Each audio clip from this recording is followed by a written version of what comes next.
water does begin to retreat, churches are getting some flood relief from their neighbors. And in Shepherdsville, Wave News reporter David Mattingly finds one example of churches helping other churches. Before the flood hit, the Journey Christian Church was making plans to welcome visitors to its Sunday Easter services. Now they're welcoming visitors for a different reason. The sounds of demolition fill busy hallways as waterlogged pieces of the Journey Christian Church are carried away by the wheelbarrow load. It was very overwhelming at first and just kind of walking through the building, and then yesterday maybe even more overwhelming as we started to see it kind of get ripped up.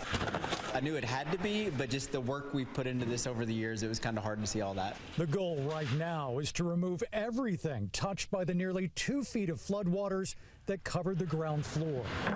It smells very musty.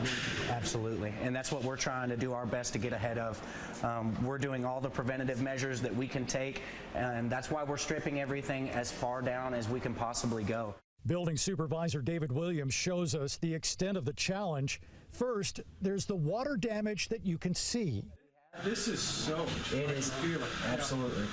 Yeah, it doesn't get much more wet than that. And these 2x4s, they're also wet? Yeah, all of them are wet as well. But the larger concern is what you can't see and the future possibility of mold. So we're doing all the efforts that we can to spray the contaminated areas, even uncontaminated areas, so that way that no mold ever has an opportunity to grow here at Journey. And those efforts are bolstered by volunteers from other churches. Andrea Bradshaw came to help out from Lebanon Junction. It's devastating. I mean, seeing it on the TV is one thing, but actually being here in person, seeing all the damage, I mean, it's just heartbreaking. It truly is.